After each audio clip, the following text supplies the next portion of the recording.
ಅಂತ ಹೇಳುವುದಕ್ಕೆ ನಾವು 100 ಕಾರಣಗಳನ್ನು ಹೇಳಬಹುದು. ಆದರೆ ದೇವರು ಇದ್ದಾನೆ ಅಂತ ಕಂಡವರಿಲ್ಲ.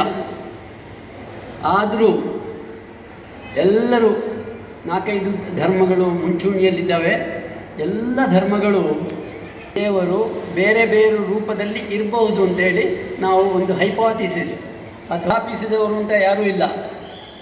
ಅದನ್ನು ನಾವು ನಮ್ಮ ಧರ್ಮದ ಚೌಕಟ್ಟನ್ನು ಮಾಡಿಕೊಂಡಿದ್ದೇವೆ. ಹೀಗೆ ಮಾಡಬೇಕಾದ್ರೆ ಮುನಿಗಳು, ಋಷಿಗಳು ಅಥವಾ ಅಂತಹ ಜನರು ಏನನ್ನು ಕಂಡುಕೊಂಡಿದ್ದಾರೋ ಅದನ್ನು ಆಧ್ಯಾತ್ಮ ಅಂತ ತಿಳಿದುಕೊಂಡು ನಮ್ಮ ಧರ್ಮದಲ್ಲಿ ಅದನ್ನು ಅಳವಡಿಸಿಕೊಂಡಿದ್ದೇವೆ. ಹಿಂದೂ ಧರ್ಮ ಅಂತ ನಾವು ಹೇಳುವುದಾದರೆ ಹಿಂದೂ ಧರ್ಮಕ್ಕೆ ಯಾವುದೇ ಸ್ಥಾಪಕರು ಅಂತ ಇಲ್ಲ. ಸ್ಥಾಪಕರು ಅಂತ ಹೇಳಬಹುದಾದಂತಹ ಋಷಿ ಮುನಿಗಳು ಅನುಭವದಿಂದ ಏನೇನು ತಿಳ್ಕೊಂಡಿದ್ದಾರೋ ಅದನ್ನೇ ನಮ್ಮ ಧರ್ಮದಲ್ಲಿ ಅಳವಡಿಸಿಕೊಂಡು ಅದನ್ನು ಅಳವಡಿಸ್ತಾ ಬಂದಿದ್ದೇವೆ. ಎಷ್ಟು ವರ್ಷ ಅಂತ ಹೇಳಿದರೆ ಒಂದು 10,000 ವರ್ಷ ಅಂತದಿಂದ ಹಿಡಿದು 2,000 ವರ್ಷದವರೆಗೆ ಸಮಯವನ್ನು ನಿಗದಿಪಡಿಸ್ತಾ ಇದ್ದಾರೆ. ಅದಕ್ಕೆ ಯಾವುದೇ ಪುರಾವೆಗಳು ಇನ್ನೂ ಸಿಕ್ಕಿಲ್ಲ. ನಮ್ಮ ಧರ್ಮದಲ್ಲಿ ಧರ್ಮಗ್ರಂಥ ಅಂತ ಹೇಳಿ ನಾವು ಎರಡು ಮುಖ್ಯ ಸಾಹಿತ್ಯಗಳನ್ನು ಅಳವಡಿಸಿಕೊಂಡಿದ್ದೇವೆ. ಒಂದನೆಯದು ರಾಮಾಯಣ, ಇನ್ನೊಂದು ಮಹಾಭಾರತ. ಈಗಾಗಲೇ ಹಿಂದೆ ಮಾತನಾಡಿದಂತಹ ವಿದ್ವಾಂಸರು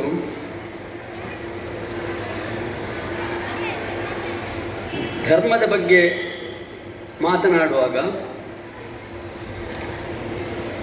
ವೇದ ಸಮಾನವಾದದ್ದು ಇನ್ನೊಂದು ಐಟಮನ್ನು ಕೂಡ ಸೇರಿಸಿದ್ದಾರೆ.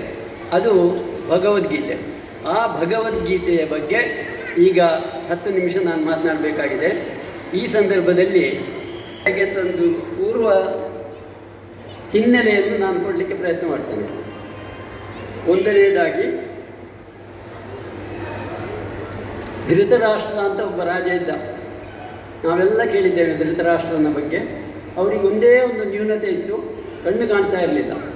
ಆದ ಕಾರಣಕ್ಕೆ ಅವನಿಗೆ ರಾಜನನ್ನಾಗಿ ಮಾಡಲಿಲ್ಲ.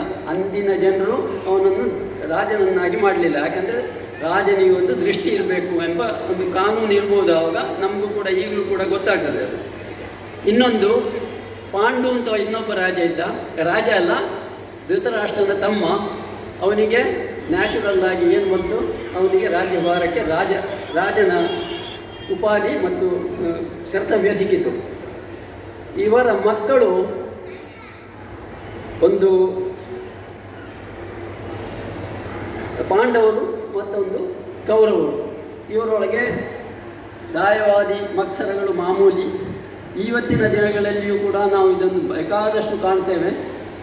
ಸೊ ಇಂತಹ ಸಂದರ್ಭದಲ್ಲಿ ಈ ಅಣ್ಣ ತಮ್ಮಂದಿರ ಮಕ್ಕಳೊಳಗೆ ಆಗಿರುವಂತಹ ಈರ್ಷ್ಯೆ ಅಥವಾ ದಾಯಾದಿ ಮತ್ಸರ, ಇವುಗಳಿಂದಾಗಿ ಉಂಟಾದಂತಹ ಯುದ್ಧ ಮಹಾಭಾರತ.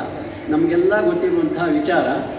ಈ ಮಹಾಭಾರತದ ಯುದ್ಧದ ಸಂದರ್ಭದಲ್ಲಿ, ಕಾಳಗದ ಸಂದರ್ಭದಲ್ಲಿ ಉಂಟಾದಂತಹ ಜಿಜ್ಞಾಸೆಗಳಿಂದ ಯುದ್ಧ ಮಾಡಬೇಕಾದವನು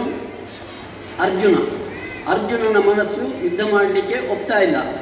ಇಂತಹ ಸಂದರ್ಭದಲ್ಲಿ ಉಂಟಾದಂತಹ ಸಂದಿಗ್ಧವನ್ನು ಬಗೆಹರಿಸಲಿಕ್ಕೆ ಶ್ರೀಕೃಷ್ಣ ಅವನಿಗೆ ಉಪದೇಶ ಮಾಡ್ತಾನೆ.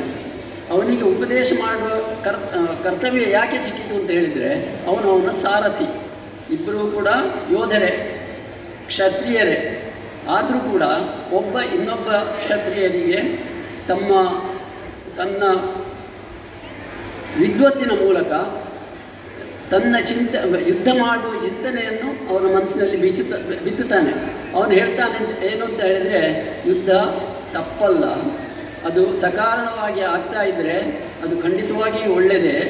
ಆದ ಕಾರಣ ನೀನು ಯುದ್ಧ ಮಾಡು ಅಂತ. ಅದಕ್ಕೆ ಬೇಕಾದಷ್ಟು ವಾದ ವಿವಾದಗಳು ಎಲ್ಲ ನಡೀತಾ ಇರ್ತವೆ.